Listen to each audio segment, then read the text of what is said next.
an unprovoked attack. In some cases, a municipal court judge may decide to have the dog seized and put down.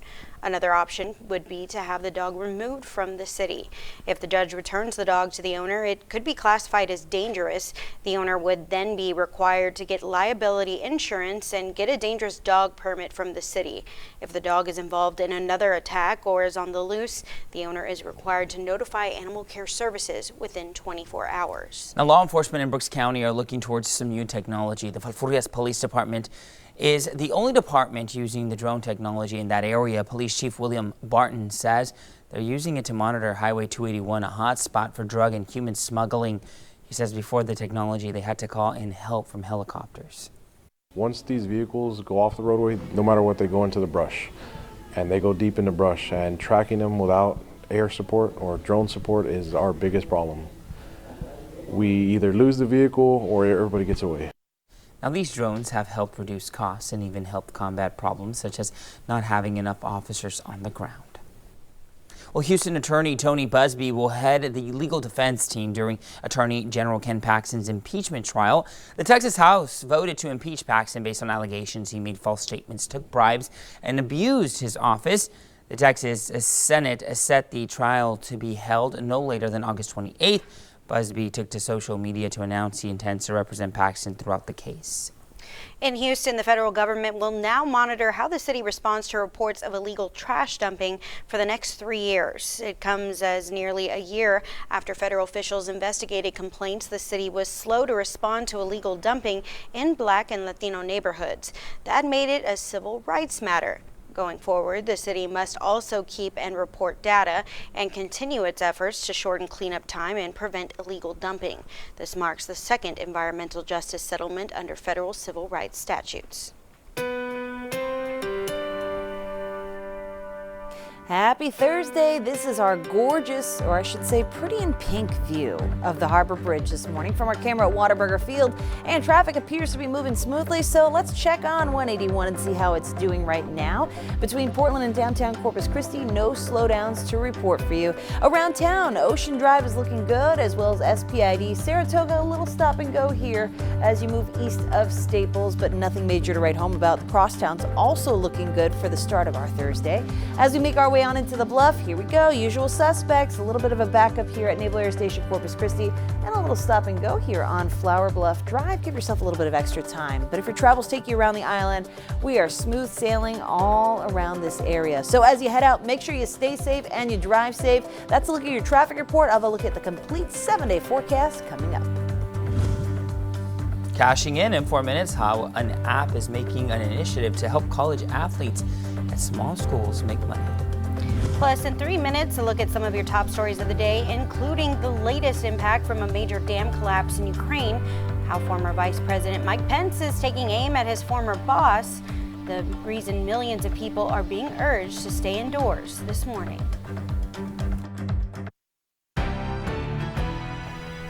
Welcome back at 6:12. Your first top story. A major dam collapse in Ukraine is creating a humanitarian crisis. Flooding has left thousands of people without food, drinking water, or a place to stay. Chemicals and oil products from flood zones are flowing into rivers and the sea. Ukrainian President Vladimir Zelensky is urging the U.S. and other countries to help with rescue and recovery efforts. Former Vice President Mike Pence is taking aim at his former boss. He kicked off his 2024 campaign Wednesday with a rally in a televised town hall.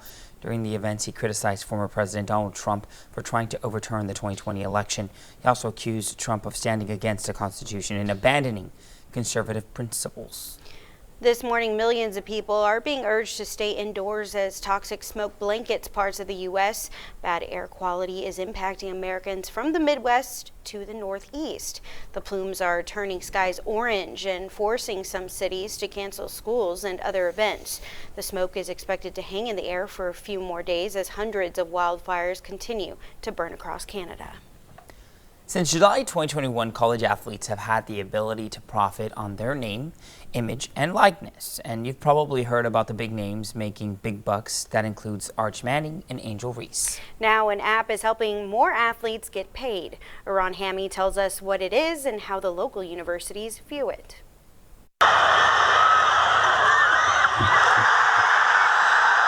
In the current name, image, and likeness landscape, small schools like Texas A&M University Kingsville don't have the Brinks truck backing in every day.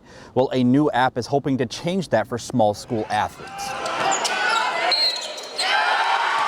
My NIL Pay is a new app that allows fans to directly pay their favorite college athletes.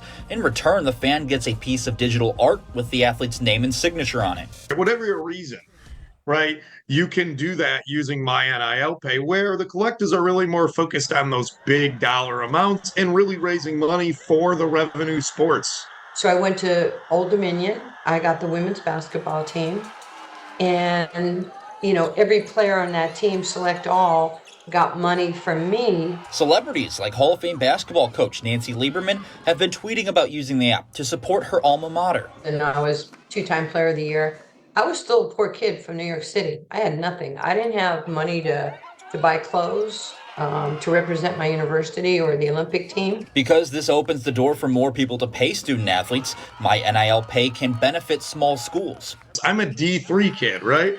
I created this for the D2, D3 athletes or the athletes in the underserved, non-revenue sports. Currently, Tamuk has about 20 to 30 student athletes collecting NIL money, while Texas A&M University Corpus Christi has about 150. Our student athletes have to be able to go find those NIL deals themselves. We don't have an administrator that is just solely focused on NIL. Tamuk Assistant Athletic Director Hannah Lance supports athletes using NIL. She's worried the new app might open the door to more harassment of athletes. I want to protect our student athletes at all costs. Their experience, their health and safety is of our utmost concern at all times. And we don't want to have a fan who becomes a super fan. None of this will happen any more than it already does or doesn't happen because of our app. Officials at Tamuk and TAMUCC tell me they are holding off to learn more before sending their athletes to the app. In the meantime, they've both partnered with Influxer, a company helping to get athletes' names on apparel and help them profit off sales. My NIL Pay is available on the Apple App Store and the Google Play Store right now. Reporting in Kingsville, Iran Hammy, Chris 6 News. Now, your Chris 6 weather forecast. Good morning and happy Thursday. We'll start out with the most pressing topic of mine in the weather department. Some rain sweeping by our southwestern communities right now. On the radar, you can see a lot of this has really weakened. Fewer of those brightly shaded orange, red, and yellow areas here. But notice a little bit of a swirl. Yeah, this was caused by storms that were further west and moved our way, and we've got some low pressure not too far above us to our north here over central Texas, and so this storm kind of left over from that as it sweeps to the southeast, clipping some of our communities. Going to stay dry here in Corpus Christi though, and we're tracking the last of that rain extending from about Benavides down to 285 here between Hebronville and Falfurrias. So Hebronville, you're finally going to get that quiet weather you were hoping you'd get like the rest of us this morning here in just a bit. Those downpours are wrapping up for you.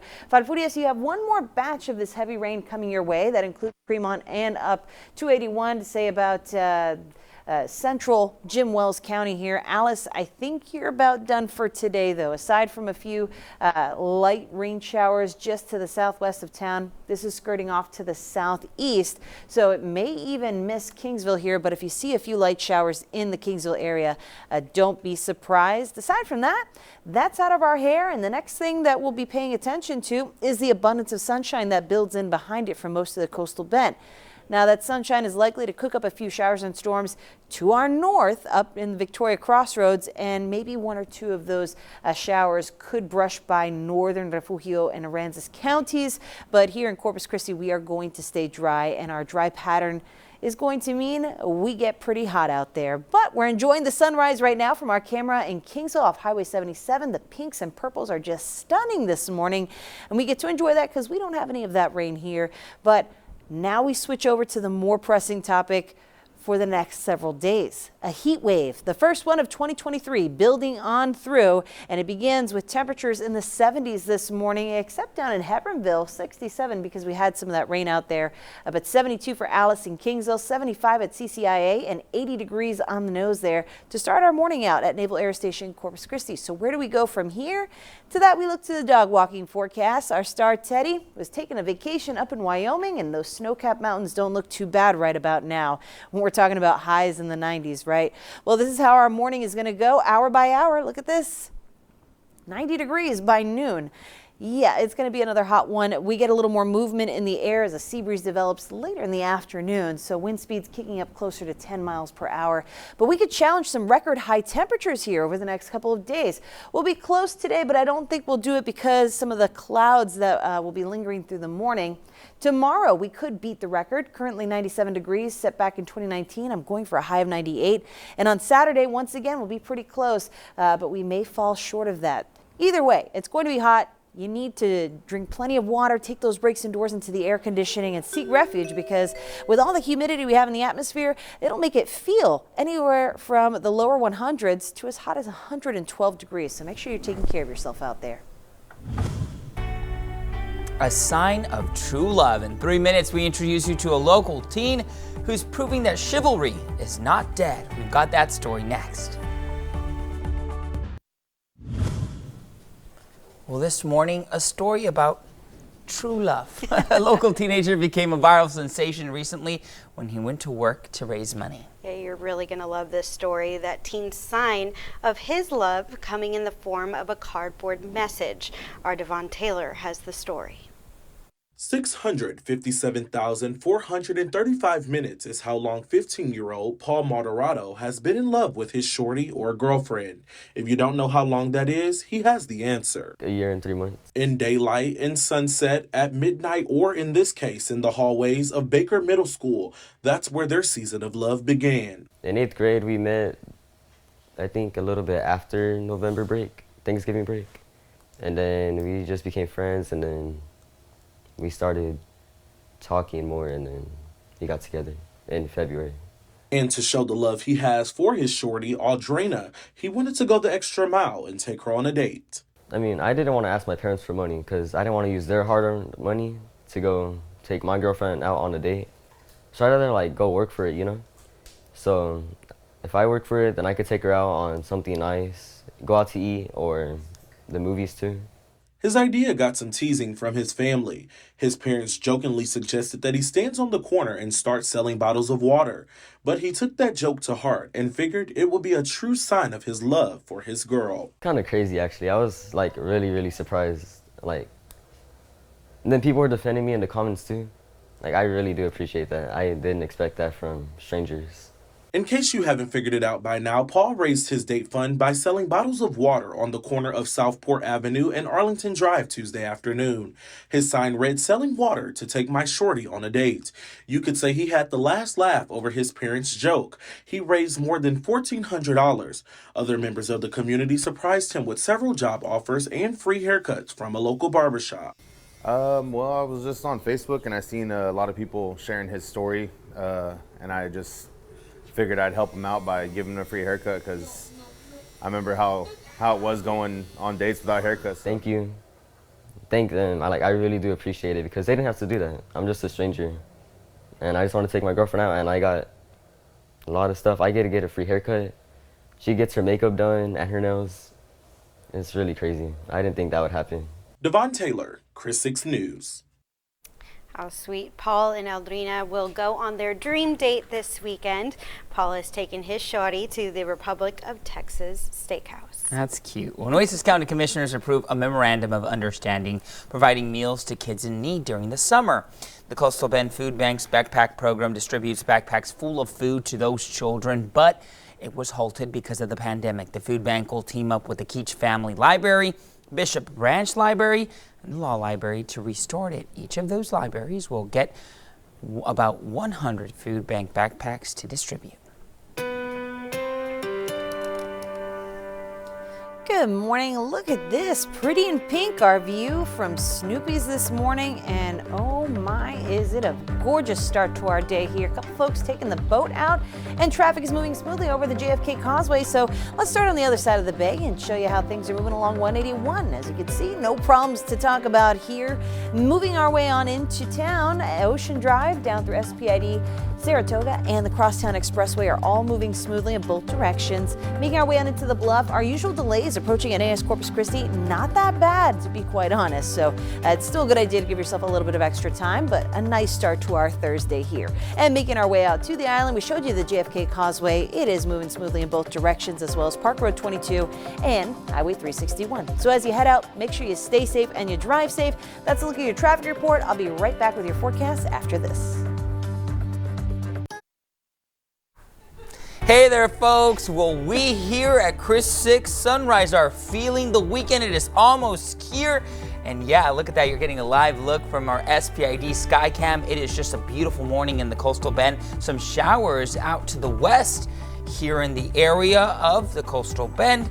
Meteorologist Stephanie Lauber will have more on that in about 5 minutes. Continuing coverage, according to the Department of Homeland Security, the number of daily encounters along the U.S. Mexico border has remained low after Title 42 was lifted. That's right. Our Sunrise reporter Cordero McMurray is live in the studio with us. And good morning, Cordero. Now, has there been a decline in migrants passing through the coastal bend area? Javier, good morning. Well, I spoke with Eduardo Canales, director of the South Texas Human Rights Center in Falfurrias, and he says, yes, there is a decline. Now, he says in the organization since May, they've received a total of 176 new calls. He says roughly 60% are for missing people and 40% calling about the detention process or where family members are being held. Now, the Department of Homeland Security says in a statement that, quote, a result of planning and execution and that unlawful entries between ports of entry along the southwest border have decreased by more than 70% since May 11th. Officials say before Title 42 lifted, there were around 10,000 daily encounters. Canales says the number of calls has slowed down because migrants lack the information. We're helping people kind of wade through all the information regarding whether somebody's being detained or not, or, whether they were picked up by Border Patrol. Canales tells us with the summer approaching, they're still setting up water and helping in any way that they can. He also says they have a meeting next week with Border Patrol to get more information and understand their process. And of course, we'll keep you updated on air and online. I'm Cordero McMurray, Chris 6 Sunrise. All right, Cordero, thank you so much. When you this morning, President Biden heads to Fort Liberty Friday. That's the new name of Fort Bragg in North Carolina. It was changed because it was initially named after a Confederate commander. Our Joe St. George looks at how many more locations the Biden administration is on track to rename, as well as the cost to taxpayers. Across the country, Confederate images in recent years have come down in droves, from this statue in North Carolina to this one in Virginia to street signs in New Orleans. Images from the Confederacy and Civil War are becoming harder to find. And now the next phase of this is commencing, with the military renaming some of their military bases and installations. President Biden heading to Fort Liberty in North Carolina on Friday. Welcome to Fort Liberty. The installation was officially redesignated last week. This is video from the Department of Defense. Fort Liberty used to be Fort Bragg, named after former Confederate commander Braxton Bragg. The name change is part of a multi-year effort by the Pentagon to rename 9 controversial locations by the end of this year. In April, Fort Lee in Virginia was redesignated Fort Gregg Adams after 2 black service members, Lieutenant Colonel Charity Adams and Lieutenant General Arthur Gregg. Gregg, the first to be alive while an installation was named.